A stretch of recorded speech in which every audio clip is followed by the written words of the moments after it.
প্রতিক্রিয়া। শুরু হলো ক্যালকাটা লিগ।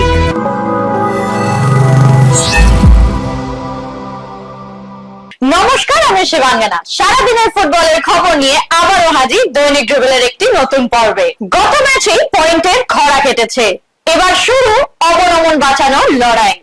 আজ চেন্নাইয়ের জওহরলাল নেহরু স্টেডিয়ামে তারা মুখোমুখি চেন্নাই এফসির। দেখেনি সেই ম্যাচ থেকে আবার পয়েন্ট তুলে নিতে পারলো কিনা সাদা কালো ব্রিগেড। পয়েন্টের ঘরে আরো এক পয়েন্ট বাড়লো সাদা কালো ব্রিগেডের। গত ম্যাচে ওড়িশা এফসির বিরুদ্ধে পয়েন্ট পাওয়ার পর এদিন মেরিনা বিচের তীরে জওহরলাল নেহরু স্টেডিয়ামে তারা চেন্নাই এফসির বিরুদ্ধে গোল শূন্যভাবে ম্যাচ শেষ করলো। টানা 7 ম্যাচে হেরে পরপর 2টি ম্যাচ ড্র মেহরাজ বাহিনীর অবনমন বাঁচানোর লড়াইয়ে রসদ জোগালো। স্পোর্টস অথরিটি অফ ইন্ডিয়ার রিজিওনাল ডিরেক্টর আইসি শিবানন্দ মিশ্রার সঙ্গে এক সৌজন্য সাক্ষাৎকারে মিলিত হন আইএফএ কর্তারা। সাই কলকাতা কেন্দ্রে আইএফএ সভাপতি অজিত ব্যানার্জি, সচিব অনির্বাণ দত্ত ছাড়াও আইএফএর অন্যান্য পদাধিকারীরাও উপস্থিত ছিলেন সাই এর অন্যান্য পদাধিকারীরাও। নার্সারি ডিভিশন বাংলা ফুটবলের আতুর ঘর। আজ সেই নার্সারি বি গ্রুপের ফাইনাল অনুষ্ঠিত হলো বিজয়গড়ের জেফা মাঠে। ফাইনালে মুখোমুখি হয় বিএস কালীঘাট ফ্রেন্ডস ও east Calcutta district sports federation. দেখেনি কার কাছে গেল সেরার তকমা। Nursery division group B champion east Calcutta district sports federation আজ বিজয়গড় জেফা মাঠে ফাইনালে তারা 2-1 গোলে বিএস কালীঘাট ফ্রেন্ডসকে হারায়। বিজয়ী দলের হয়ে অভিদাস ও প্রতীক হেলা গোল করে। অন্যদিকে কালীঘাটের একমাত্র গোলটি করে সুরজিৎ মালিক। চ্যাম্পিয়ন হয়ে উচ্ছ্বাসে ভাসছেন বিজয়ী দলের কোচ। আইএফএ টিভিকে তিনি কি জানালেন শুনে নেব একবার। আমি 3 বছর ধরে এই টিম জানি একভাবে রয়েছি। আমি প্রচেষ্টা করি যেন আমি টিমটাকে চ্যাম্পিয়ন করাবোই। তা 2 বছর মিস্টেক হয়ে গেছে, 3rd বছর আমি বলি কনফার্ম আমি চ্যাম্পিয়ন হয়েই ছাড়বো। প্রথম ম্যাচ থেকে আমরা জিরো হয়েছি, পরপর আমি এক ইসবনের সঙ্গে হয়েছিলাম, তারপর থেকে আমরা একটা ম্যাচে হারিনি। ভালোভাবে পরের ম্যাচ আবার ইসবনকে হারিয়ে আমরা গ্রুপ চ্যাম্পিয়ন, 2বার গ্রুপ চ্যাম্পিয়ন। বিধাননগরে হারিয়ে গ্রুপ চ্যাম্পিয়ন হয়ে লাস্ট আমি নক আউটে এসে সমানভাবে খেলে গেলাম। ফার্স্ট ম্যাচ 2 গোল, সেকেন্ড ম্যাচ 3 গোল, থার্ড ম্যাচ 2-1। তো কেমন লাগলো তোমার প্লেয়ারদের খেলা? খুব ভালো লাগলো। আমার সঙ্গে একভাবে আমার কোনো এজ ভিত্তিক একদম খেলা, যেইটুখানি জেনুইন সেইভাবে আমি খেলিয়েছি। আমি আমার টপিক আমার খেলা দরকার, সেই আমার সাফল্যটা সেই পেয়েছি। আমি খুব খুশি। আমি একসঙ্গে ময়দান খেলেছি, আমি কোচিং লাইসেন্স করে আমি কোচিং করছি। আমি এটা নিয়েই থাকতে চাই, আর কিছু চাই না। আমি ফুটবলটাকে ভালোবাসি, এই ফুটবলটাকে নিয়ে বাঁচতে চাই। Thank you. গোটা টুর্নামেন্ট ভালো খেলেও ফাইনালে হারতে হলো তাদের। কি বলছেন বিজিত দলের কোচ, কি বা বলছেন জেফা কর্ণধার প্রাক্তন ফুটবলার অশোক চন্দ্র, শুনে নেব একবার।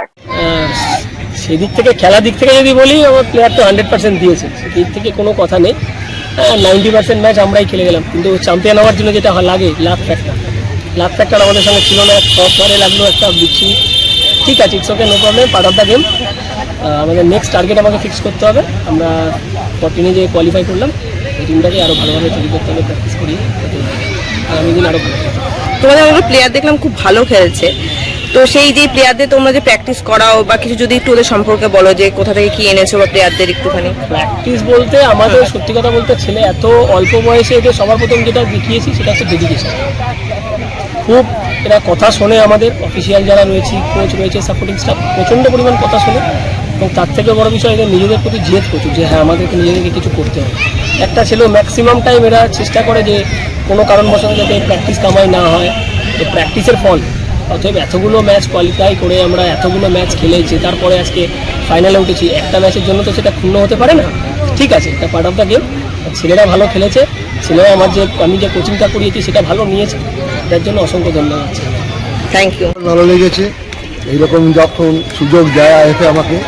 আমরা যাদবপুর এক্সপ্লোরার্স অ্যাসোসিয়েশন অর্থাৎ জেফা, আমরা খুব উৎসাহিত বোধ করি এবং আমিও চাই এখানে এইভাবে ফুটবল খেলা হলে পরে আমার অঞ্চলেরও ফুটবলের প্রতি একটা ভালোবাসার টান বরাবরই ছিল, কমে গিয়েছিল যেটা, সেটা আবার ফিরে এসছে। এবং আমি মন প্রাণ দিয়ে আইএফএকে অনেক মানে সমর্থন জানাই সব ব্যাপারে, যে আমাকে বা আমাদের সংস্থাকে এই সুযোগটা দেওয়ার জন্য। গত বছরও দিয়েছিল, নিশ্চয়ই আমি সাকসেসফুল হয়েছিলাম, যার জন্য আমাদের আবার দিয়েছে। এবারেও আমরা খুব আনন্দ পেয়েছি এই ধরনের অনুষ্ঠান করতে পেরে। আর ফাইনালটা নিয়ে কি বলবো? ফাইনালটা খুব ভালো খেলা হয়েছে, বিশেষ করে কালীঘাট ফ্রেন্ডস টিম। সত্যি কথা বলতে ফুটবল খেলাটা যতটুকু বুঝি খুবই ভালো খেলেছে। গাজরাগ 1 গোলের লিডও নিচ্ছিল, তারপরে গোলের পর গোল মিস করে এবং গোলকিপারের হাইটটা বড্ড শর্ট বলে একটি গোল শোধ হয়ে যায় সামান্য ভুলে। 1-1 হয়ে যাওয়ার পর পরবর্তীকালে একটা ফ্রি কিক থেকে ওদেরই স্টপারের মাথায় লেগে ফ্লিপ হয়ে গিয়ে এমনভাবে একটা ওন গোল হয়ে যায়। গুড লাক, এটা মানতে হবে ইস্ট ক্যালকাটার। ওদের গুড লাকের জন্য আজকের ওরা এই চ্যাম্পিয়নশিপটা পেলো। যা গিয়ে দুটো টিমই ভালো খেলেছে। এর আগেও সেমিফাইনাল ম্যাচে খুবই ভালো ফুটবল খেলেছে ইস্ট ক্যালকাটা। ওদের টিমে ওরা পোশাকে যান যাই না, গুল্লু বলে ছেলেটি দুটো ম্যাচের আগে 5খানা গোল করেছে আমাদের। আমরা খুব মুগ্ধ, মানে 5টা গোলের পর আজকের এই ম্যাচটাতে ওর থেকে অনেক কিছু আশা করেছিলাম। হয় অনেক বড় খেলোয়াড় বা অনেক ভালো খেলোয়াড় রোজ ভালো খেলতে পারে না, আজ হয়তো ওর একটুখানি ব্যাট ডে গেছে। যাক গিয়ে তবু ওর টিমকেও চ্যাম্পিয়ন করে নিয়ে যাচ্ছে, এটাই আনন্দের। এবং ইস্ট ক্যালকাটার সমর্থকরাও প্রথম দিন থেকেই ভীষণভাবেই ওরা উৎসাহিত, ওদের গার্জিয়ানরা এসে ভীষণভাবেই উৎসাহ দান করেছে এবং আজকে ওরা সফলও হয়েছে, ভালো লাগছে। ক্যালকাটা ফুটবল লিগ শুরু হয়ে গেল। আজ ছিল 5ম ডিভিশন গ্রুপ বি এর খেলা। এক নজরে দেখে নিই কি হলো সেই সব ম্যাচের ফলাফল। আজ ক্যালকাটা লিগের 5ম ডিভিশন গ্রুপ বি এর প্রথম দিনে আরিয়াদহ স্পোর্টিং মাঠে বাণীনিকেতন স্পোর্টিং ক্লাব 6-0 গোলে ওয়াইএমসিএ ওয়েলিংটনকে হারায়। জিডি ব্লক মাঠে ওয়াইএমসিএ চৌরিঙ্গি 5-0 গোলে হারালো অরুণোদয় ক্লাবকে। বিআর আম্বেদকর মাঠে বুদ্ধিস্ট ক্লাব 1-0 গোলে হারালো মিলন চক্রকে। বিএমএসএ মাঠে সুভাষদ্বীপ এসসি 11-0 গোলে হারালো শরৎ সমিতিকে। মোহাম্মদ মোহতাসাম ইসলাম একাই 6টি গোল করেন। কল্যাণী ব্লক এ মাঠে দ্য ওরিয়েন্ট ক্লাব ও যুগশান্তি ক্লাবের খেলাটি 1-1 গোলে ড্র হয়। আগামীকালের খেলা সিএফএল 5ম division group B, Ariadaha sporting মাঠ, college of games and sports বনাম কারবালা এসসি।